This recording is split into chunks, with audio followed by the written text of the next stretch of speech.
मंगलम भगवान वीरो मंगलम गौतमो गणी मंगलम कुंद कुंदार्यो जैन धर्मोस्तु मंगलम सर्वमंगल मांगल्यम सर्वकल्याणकारकम प्रधानम सर्वधर्माणां जैनम जयतु शासनम वंदे विद्यासागरम।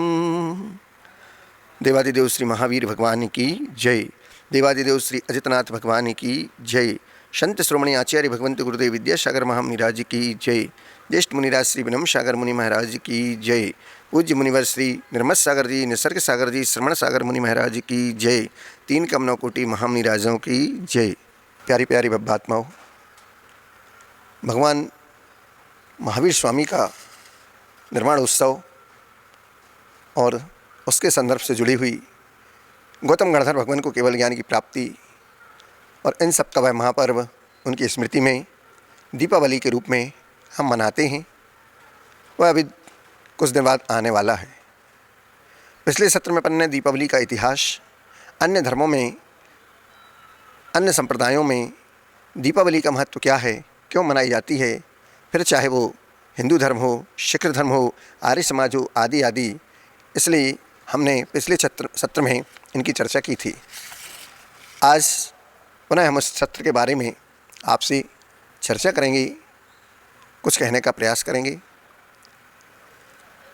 भगवान महावीर केवल ज्ञान को प्राप्त होकर समोसण में भी विराजमान होकर और जब आयु का अंत उन्होंने जान लिया तो समोसण का भी निग्रह करके और उस तेरस की तिथि को धन्य कर गए, जिसको आप धन्य तेरस के रूप में मनाते हैं।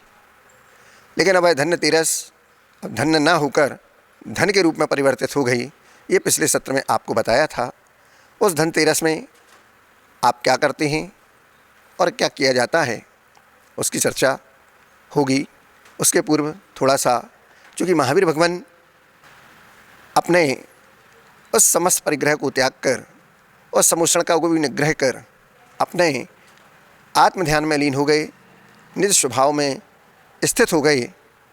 और मोक्ष पुरुषार्थ तो कहा जाता है उस फाइनल पेपर के समान हुआ करता है, उस फाइनल परीक्षा के समान हुआ करता है, जिसमें 100% नंबर पाने वाला छात्र ही पास हो सकता है। इसमें 100 में से 36 नंबर अगर आते हैं तो 64 नंबर में आप फेल माने जाते हैं। तब वह व्यक्ति धर्मादि पुरुषार्थ से अपेक्षाकृत अधिक अंक न मिलने पर पास तो हो सकता है, परंतु मोक्ष में वह चलने वाला नहीं है। क्योंकि कर्म की एक कणिका भी अगर रह जाए तो वह जीव मोक्ष का पात्र नहीं होता है। देखो 14वें गुण स्थान में द्विचरम समय में 72 प्रकृतियों का जब प्रभु क्षय कर देते हैं, मात्र 13 प्रकृतियां सत्ता में रहती हैं, परंतु उनकी सत्ता में रहते हुए भी उनको हम मुक्त नहीं कहते, संसारी ही कहते हैं। क्योंकि मोक्ष पुरुषार्थ के लिए जोड़ने की आवश्यकता नहीं, उसे तो केवल छोड़ने की आवश्यकता है। अज्ञानी जीव जिन पर पदार्थों में अपने आप बहुत समय से जुड़ता रहता है, पति पत्नी मित्र धन संपत्ति आदि, इन सबको वह जुड़ने में कितना समय अपना लगा देता है, ज्ञानी जीव उन्हें अंतर मुहूर्त में ही छोड़ देता है। फिर चाहे वो चक्रवर्ती की ही संपदा क्यों ना हो, जिसके 18 करोड़ घोड़े, 84 लाख हाथी, 96,000 जिसकी रानियाँ, ऐसे सब कुछ बड़े वैभव संपत्तिशाली वह चक्रवर्ती 60,000 वर्ष जो दिग्विजय यात्रा करके आता है, वह सब छोड़ देता है एक क्षण मात्र में, एक अंतर मुहूर्त में। और जैसे ही दीक्षा लेते हैं और केवल ज्ञान को उत्पन्न कर लेते हैं, ऐसा वह उनका ध्यान, ऐसा उनका वह निष्प्रग्रहीपना। परंतु वैभव तो जुड़ने में वर्षों लग जाते हैं और छोड़ने में मात्र कितने वर्ष, वर्ष नहीं, केवल अंतर मुहूर्त में काम हो जाता है। और सारे वैभव को छोड़कर वो सर्वज्ञ बन जाते हैं, मुमुक्षु बन जाते हैं। जो साथ में लगे हुए परद्रव्य को छोड़ना चाहता है, मुमुक्षु वह कहलाता है। अपने साथ लगे हुए परद्रव्य को जो छोड़ना चाहता है, मोक्ष को चाहता है, वह मुमुक्षु कहलाता है। और मुमुक्षु वो कहलाता है जो परद्रव्य को जोड़ता, ग्रहण करता रहता है, अपना अपना अपना रखता जाता है। मुमुक्षु यदि बनना है, चाहते हो कि मैं मुमुक्षु बनूं तो पहले परद्रव्य को छोड़ो, आज छोड़ो चाहे फिर छोड़ो, मुक्ति तो अभी बगैर छोड़े नहीं मिल सकती है, यह निश्चित है। प्रभु ने ऐसा ही किया, पहले राज छोड़ा, मुनि बने, फिर केवल ज्ञान को प्राप्त किया, अब मुक्ति को प्राप्त होने जा रहे हैं तो उस समूषण की विभूति को भी उन्होंने त्याग दिया, उसको भी छोड़ दिया। वह तेरस का दिन था, उसको भी धन्य कर दिया, वह तेरस। उसके बाद आती है आपकी चतुर्दशी। वह चतुर्दशी क्या है, उसको क्या, तो यम चतुर्दशी तेरस के दूसरे दिन आती है। यम यानी कि धारण करने वाले वे भगवान महावीर स्वामी जो पंच यम बोले जाते हैं। पंच यम से तात्पर्य पंच महाव्रत, उसको धारण करने वाले उन महावीर स्वामी उन भगवान का यम का जो उन्होंने धारण किए थे वह अंतिम दिन था जब वे इन पंच महाव्रतों के फल को प्राप्त करके निर्वाण को प्राप्त हो जाएंगे। इसलिए उसका नाम यम चौदश है या निर्वाण चतुर्दशी है। लेकिन इससे भी पहले एक चीज़ और थी जो आप करते हैं लेकिन बताते नहीं हूँ। जैसे कि और भी अन्य जगह पर पूज्य ब्रह्म सागर महाराज जी कहते हैं कि उनके जीवन की वो घटना है कि एक टेसू का फूल आता है और वह अलग अलग जगहों पर अलग अलग नाम से भी पुकारा जाता है। उन्होंने भी अपने गृहस्थ जीवन काल में किया है कि तेरस के दिन उस टेसू को लाया जाता है। वो प्राय करके ये मथुरा, आगरा, फिरोजाबाद की ओर ही इसका प्रचलन है। तो वहाँ पर उसको लाकर टेसू को 2 दिन घर में रखा जाता है और दीपावली के दिन उसमें भी पटाखा आदि लगाकर उसको भी फोड़ दिया जाता था। अब ये सारी प्रथाएं चल रही हैं, लेकिन आपने देखना है कि इसमें क्या सच्चाई है और हमें किस सच्चाई से जुड़ना है। तेरस का दिन और फिर उसका अगला चौदस का दिन, ये दोनों दिन आपके लिए छोटी दीपावली के रूप में आते हैं। क्यों आप इसको मनाते हैं यह आपको समझ में आ गया। तेरस का और चतुर्दशी का अगला दिन अमावस्या का जब प्रारंभ होगा तो उस दिन सुबह आपको सुबह सुबह, लेकिन रात ही चाहिए, पूर्ण सूर्योदय नहीं चाहिए। सुबह माने तो सुबह ना हो पाए और रात तो हल्की चाहिए। आपको यह नहीं देखना कि सुबह सुबह ही हम भगवान को लाड़ू चढ़ाएंगे, हम सुबह सुबह भगवान की पूजा कैसे करेंगे, हम भगवान का अभिषेक कैसे करेंगे। हमें तो रात में कुछ करना ही नहीं है, क्योंकि बुंदेलखंड में कहा जाता है कि दिन ना ऊँगो और वीर प्रभु निर्वाण को प्राप्त हो गए। हल्की अंधियारी रात और शुभ प्रभात होने को है, उसके बीच की अवधि में प्रभु मोक्ष गमन कर गए थे। इस प्रकार हम उनकी पूजन उस समय ही करें जिस समय भगवान निर्वाण को, मोक्ष को प्राप्त हुए थे। देवलोग भी उसी समय स्वर्गों से आए थे और भगवान की पूजन की थी उन्होंने भी। अब हम सोचें कि रात्रि है, पानी लाएं, अभिषेक कैसे करें, पूजन कैसे करें, तो वह ज्ञान हमारा अज्ञान रूपी कहा जाएगा। क्योंकि जिस दिन साल में वह एक ही दिन हुआ करता है कि सुबह सुबह जल्दी नहा धोकर अच्छे अच्छे कपड़े शुद्धि आदि पहनकर मंदिर जाते हैं और वहाँ पर उस प्रत्यूष बेला में ही हम प्रभु का अभिषेक और पूजन, उनका स्तुति पाठ, निर्वाण कांड आदि पढ़कर वह लाड़ू चढ़ाते हैं और प्रभु की उस मोक्ष गमन की विधिवत महोत्सव के साथ उस निर्वाण कल्याणक को मनाते हैं। हम उस समय जब बहुत छोटे थे तो माता पिता भी मंदिर ले जाते थे। उस समय लाड़ू मिलता था तो जानते नहीं थे कि चढ़ाना है कि खाना है, तो मिलता तो था। बाद में ज्ञान हुआ कि नहीं, खाने को तो बाद में लाड़ू घर में मिलेंगे, ये तो मंदिर में चढ़ाने के लिए हैं। तो बच्चे ऐसा करते हैं प्राय करके, तो बच्चों को भी ये संस्कार माता पिता देते हैं, साथ में ले जाते हैं और बताते हैं। आज जिस ज्ञान में बच्चे चल रहे हैं तो विश्व का ज्ञान तो उन्हें बहुत है, लेकिन अपने धर्म का ज्ञान उन्हें कितना है ये आपको सोचना है और देखना है। टेम्पल डे एक दिन का हुआ करता है, लेकिन हमारा टेम्पल डे एक दिन का नहीं, प्रतिदिन का है। 1 हफ्ते, 15 दिन, 30 दिन, 365 दिन, पूरे वर्ष भर हमारा ये कार्यक्रम चलता है। लेकिन पर्व आदि आते हैं, निर्वाण कल्याणक आते हैं, जन्म तिथियाँ आती हैं, 5 कल्याणकों के, तीर्थंकरों के आदि हम मनाते हैं ताकि हमारी ये संस्कृति और हमारे संस्कार सुरक्षित बना रहें। क्योंकि वर्तमान शासनकाल वर्तमान महावीर स्वामी का है, इसलिए हम उनका भी निर्वाण कल्याणक बहुत ही उत्साह और आनंद के साथ महामहोत्सव के रूप में मनाते हैं। हर व्यक्ति, हर घर का प्रत्येक जैन व्यक्ति और जैनेतर व्यक्ति भी इसमें शामिल होकर भगवान के निर्माण की खुशियाँ मनाते हैं, भावना भाते हैं कि प्रभु जैसा आपने प्राप्त किया उस वैभव को हम भी प्राप्त करें, क्योंकि संसार में दुख के सिवा तो और कुछ मिलता ही नहीं है। जब इस तरीके से आप सुबह भगवान की स्तुति प्रक्रिया प्रारंभ करते हैं और उसके बाद निर्माण कल्याणक मनाने तो दीपावली का यह महोत्सव मनाना हमारा सार्थक होता है। दीपावली सुबह ही मनानी है। दीपावली मनाने का प्रयोजन सुबह का ही है, क्योंकि सुबह नहीं हो पाए और सुबह हो जाए, इसके पहले रात्रि समाप्त हो जाए, नहीं हो पाए, उसके बीच में ही आपको ये कार्य करना है। क्योंकि सुबह होने से पहले आपके लाड़ू चढ़ाने के बाद आपको बाहर का उजाला दिखना चाहिए।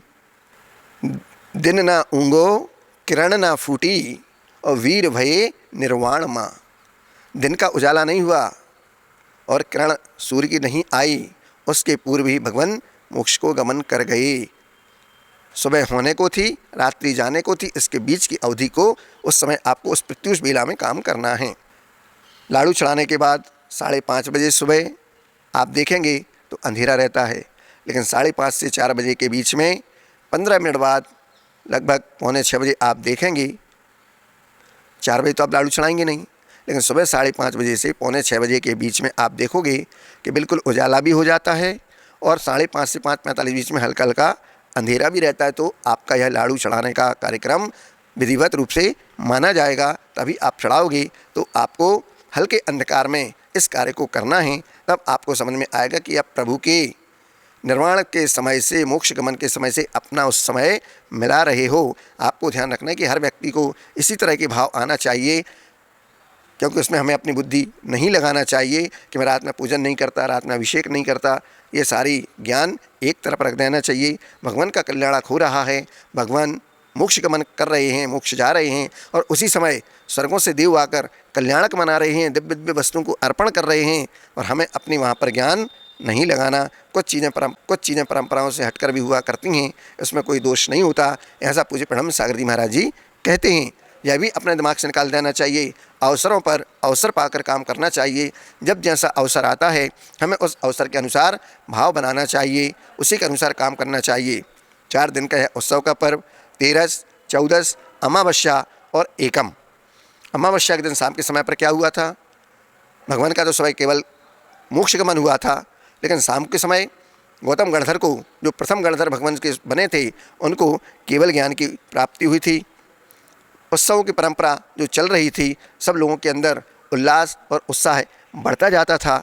आपके पुण्य से एक से बढ़कर एक उत्सव और अवसर चले आते हैं। आपस में ऐसे ही आप सब मिलकर उत्सव को मनाते हैं, महोत्सवों को मनाते हैं, उल्लसित रहते हैं, हमेशा मिठाइयाँ खाते रहते हैं, खिलाते रहते हैं, बांटते रहते हैं, और मिलजुल कर ऐसे सौहार्द का वातावरण निर्मित कर लेते हैं कि आपको देखकर भी एक मिथ्या दृष्टि के भाव, आपको उस धर्म को मानने के, उसको पूजन भक्ति करने के, आपके साथ मिलने के, आपके साथ उठने बैठने के, सब कुछ उसके अंदर वो भाव उत्पन्न हो जाते हैं। आपके उस सात्विक प्रवृत्ति को देखकर, आपके उस वात्सल्य प्रेम प्रीति को देखकर एक मिथ्या दृष्टि भी सम्यक दर्शन को प्राप्त कर लेता है। उसके भी भाव जिन्हें प्रभु के चरणों तक आने के हो जाते हैं। ऐसे ही उत्सव का बहुत बड़ा आयोजन और प्रयोजन भाव हुआ करता है। यही प्रयोजन पहले चलता था। आप देखो, दीपावली के दिन सभी लोग शाम को मिलते थे, आपस में भाईचारे की तरह व्यवहार करते थे, गले मिलते थे, एक दूसरे के यहाँ पर जाते थे, एक दूसरे के घरों में जाकर मिठाइयाँ आदि, एक दूसरे का लेन देन, भोजन पानी आदि किया करते थे। और जो जिसके घर में जाएगा उसके घर में उसको मिठाइयाँ आदि खाने को मिलती थीं, बधाइयाँ मिलती थीं, और जो कुछ रखता थे घर में उसको लेकर भी दूसरों के घरों में, या जो अपने यहाँ पे नहीं आ पाते, कुछ निर्धन परिवार भी हुआ करते थे, तो माँ भी 2 दिन से तैयारियां करती थीं, 2-3 दिन पहले त्योहारों पर, और नाश्ता पानी आदि बनाती थीं, गुजिये गुलाब जामुन आदि। उनको लेकर भी हम लोग उन निर्धन परिवारों में जाते थे और उनके घरों में भी देकर वो आते थे, जिसको पावना बोलते थे। उसको पावना बोलते थे। पावन है आज का दिन, तो भगवान पावना दे दीजिए, मतलब कुछ नाश्ता मीठा आदि दे दीजिए, तो हम भी उस आपके साथ उस महोत्सव में शामिल हो सकें। किसी के घर में अगर कोई नहीं है और नहीं भी पहुंच पाता है, तो भी उनको याद करके उन तक संकेत पहुंचाते थे। नहीं मिलते थे तो उनके घरों में बाद में दे के आते थे। ऐसे वह वातावरण पारस्परिक प्रेम का, उल्लास का इस दिन आता है। जब अमावस्या की शाम हुई तो एक प्रसंग और जुड़ गया था कि भगवान महावीर स्वामी के प्रमुख गणधर जो गौतम स्वामी थे, उनको केवल ज्ञान की प्राप्ति हुई। और केवल ज्ञान के उत्सव के लिए देव पुनः सुबह तो भगवान के मोक्ष गमन के लिए आए थे उत्सव मनाने, शाम को पुनः भगवान के केवल ज्ञान का उत्सव मनाने आए। तो एक दिन में 2 दिवाली मनी थी, सुबह भगवान के मोक्ष कल्याणक की और शाम को केवल ज्ञान के प्रतीक, केवल ज्ञान की खुशी भगवान के उत्सव के रूप में आपने दीप मालिका को जलाकर मनाई थी। ऐसे उस केवल ज्ञान की पूजन करने के लिए उस दिन शाम को फिर देवों का आगमन हो जाता है, लोगों के लिए पुनः उल्लास का वातावरण निर्मित हो जाता है।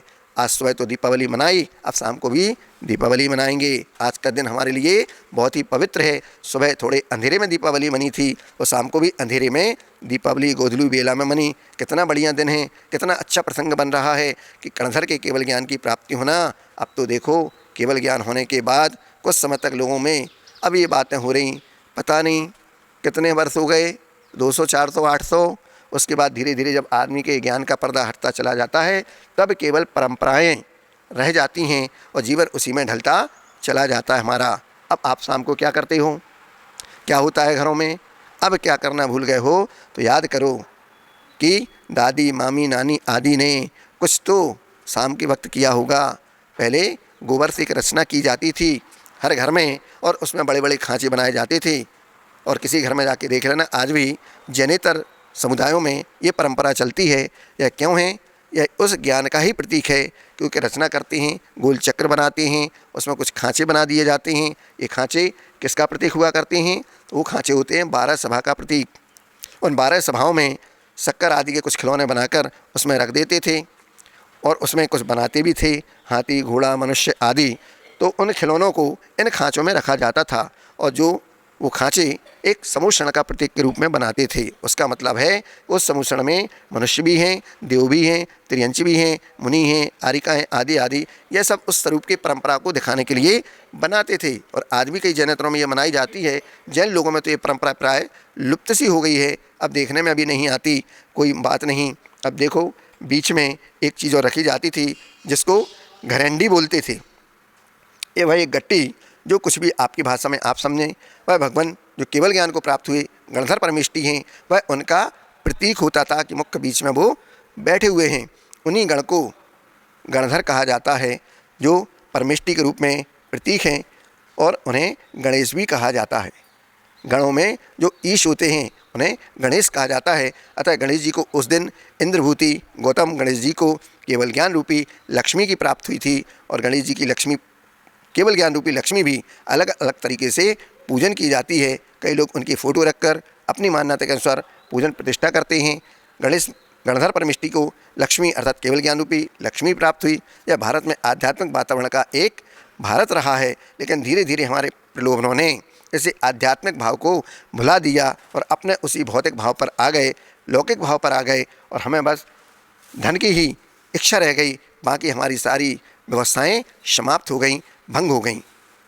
आचार्य भगवान ने कहा है, ज्ञान लक्ष्मी घनाश्लेष प्रभानंद नंदितम निष्ठितार्थमजम नौमी परमात्मानम अव्ययम। ज्ञान लक्ष्मी की उन्हें प्राप्ति हुई, केवल ज्ञान लक्ष्मी की प्राप्ति हुई, वह हम भूल गए। उस दिन हम क्या करने लगे, इस तरीके से यह सब काम करके शाम को भी घरों में पूजन होने लगी। उस दिन यह भी किया जाता है कि नए नए बही खातों पर अंकन किया जाता है। पुराने बही खातों को तेरस के दिन ही लेखा जोखा पहले समाप्त कर दिया जाता था, नए बही खाते बनाए जाते थे। आज भी उन्हीं बही खातों पर लेखन करके अगर आपको अपनी दुकानों में नए बही खाते रखना है तो उन नए बही खातों पर लेखन करके यह मानकर वीर निर्माण संवत से प्रारंभ होने के कारण इस नए वर्ष के उपलक्ष्य में, क्योंकि आपको तो ये भी नहीं मालूम कि आप जैनों का नया वर्ष कब से प्रारंभ होता है। जैनों का नया वर्ष भगवान महावीर स्वामी के निर्माण कल्याणक के दिन से प्रारंभ हुआ करता है। नया संवत्सर वहीं से प्रारंभ हो जाता है। तो ऐसा ही नए वर्ष के उपलक्ष्य में हम नए बही खातों को आगे बढ़ाते हैं व्यापारी वर्ग और अपना नए वर्ष का व्यापार नए ढंग से आगे चलाएंगे। उन बही खातों पर यही लिखा जाता है, श्री महावीराय नमः, श्री बड़े बाबाय नमः, श्री आचार्य विद्यासागराय नमः आदि आदि। और नए बही खातों पर अच्छे रंग से, रोली से, केसर से, उंगली से आदि आदि ये सब आप लेखन कार्य कर लेते हैं। और दुकान पर दीपावली को भी इस ढंग से वहाँ पर आप मनाते हैं। एक दीपक ले जाते हैं, जनवाणी को रखते हैं, फ़ोटो को रख लेते हैं और वहाँ पर दिवाली मनाते हैं। केवल ज्ञान का प्रतीक आपके लिए सबसे बड़ी चीज़ है। घर पर भी यदि शाम को दीपावली मनाना है तो सब परिवार के लोगों के साथ बैठकर भगवान महावीर स्वामी की फ़ोटो के साथ जन्माणी रखकर वहाँ पर अपने लिए एक मंगल कलश रखें। उस समय आपको वर्तमान भगवान की कोई स्तुति, चाहे वह पूजन हो, स्तुत पाठ हो, आदि आदि, उसको पढ़कर महावीर अष्टक के रूप में उसको भी वर्तमान स्तुत के रूप में पाठ करें और अपने पूरे परिवार के साथ मिलकर घर में स्तुति पाठ आदि करें और अपने आनंद के कार्यक्रम में जो कोई भी हो आपको अपने कर लें। शाम को भी अपने घरों में स्तुति पाठ आदि करके इस दीपावली का हम प्रारंभ कर सकते हैं, क्योंकि यह गणधर परमिष्टि जुड़ी हुई घटना हुई और गणधर परमिष्टि के केवल ज्ञान की जो 64 विद्याएँ होती हैं उनके प्रतीक रूप 16 दीपकों की 4-4 बातियाँ लगाकर ऐसे 64 विद्याओं के प्रतीक स्वरूप उन गणधर परमिष्टि की हम आराधना किया करते हैं। शाम के समय किसी अच्छे स्थान पर बैठकर सामने पाटा रखकर उस स्थापना रूप फोटो लगाकर पूजा आराधना हम करते हैं। यह किसके लिए की जा रही है? यह उत्सव गौतम गणधर जी के लिए नहीं, केवल ज्ञान शाम को प्राप्त हुआ उसके लिए की जा रही है। मंदिर में जाकर शाम को कुछ दीपक लगाते हैं, फिर अपने घरों में भी लगाए जाते हैं। जो आप करते हो वही करो, जो मूल सैद्धांतिक है उसे अपने ज्ञान में रखे रहो। सुबह निर्वाण कल्याणक हुआ, वस्तुतः दीपावली का संबंध निर्वाण कल्याणक से है, शाम को केवल ज्ञान के कल्याणक से है, लेकिन मुख्यतः उसमें हमें निर्वाण कल्याणक के सुबह के समय को ही देना है। आप सुबह भी दीपावली अपने घरों में जला सकते हो, मना सकते हो, क्योंकि दीपावली दीपों की आवली पंक्तियाँ दीपक से जो जलाकर आप लगा के रखते हो, ऐसी दीपावली अपने घरों में दीपक की पंक्तियों को भी जलाते हैं, बनाते हैं, अपने घरों में मंदिरों में दीपावली का प्रयोग करते हैं। शास्त्रीय आधार पर ये इतनी संक्षिप्त जानकारी आपको पूज्य प्रणम सागर महाराज जी के वर्धमान चरित्र नामक उस ग्रंथराज से लेकर आपसे चर्चा की। आप जो कुछ भी सुन रहे इस बात को अवश्य सुने और लोगों को भी सुनाएं, ताकि लोगों के अंदर एक सम्यक ज्ञान की बात आए। जो लोग धीरे धीरे लाइन से हट गए और पुनः उन्हें लाइन पर आना होगा, ताकि उन्हें पता चले कि निर्वाण का कितना बड़ा महत्व हुआ करता है। अन्य जो कुछ भी परंपराएं वे सब बात की हैं। सबसे बड़ी परंपरा तो हमारे यहाँ वीर निर्माण महोत्सव के रूप में है, और वीर निर्माण संबंध की जानकारी तो हर बच्चे को होना चाहिए। जैसे आपको अपने बर्थडे की, जन्मदिन की जानकारी हुआ करती है, आपकी अपनी उम्र की जानकारी हुआ करती है, ऐसे ही भगवान को निर्माण हुए, उनको मोक्ष गए हुए कितना समय हो गया, इसका भी हमारे लिए जानकारी होना चाहिए। अभी वीर निर्माण संबंध 2649 चल रहा है, और अभी इस दीपावली के पश्चात वीर निर्माण संबंध 2650 हो जाएगा। इसमें आपको भगवान को निर्माण वर्ष 2549 हुए, और 2549 वर्ष इस दीपावली के पश्चात 2550वां वर्ष वहाँ पर प्रारंभ हो जाएगा। इतनी जानकारी पर्याप्त है। आपको जो जो आपसे कहा निर्माण का संबंध किससे, भगवान महावीर स्वामी से, उसमें कहीं कोई विसंगति नहीं। आप किसी भी उस समय पर उनकी भक्ति पूजन आदि कर सकते हैं। समय का ध्यान रखते हुए हम अपने जीवन में पद को भी प्राप्त हों, ऐसे मंगल भाव के साथ वंदे तद्गुण लब्धये। अनंत अनंत सिद्ध परमिष्टि भगवंतों की जय।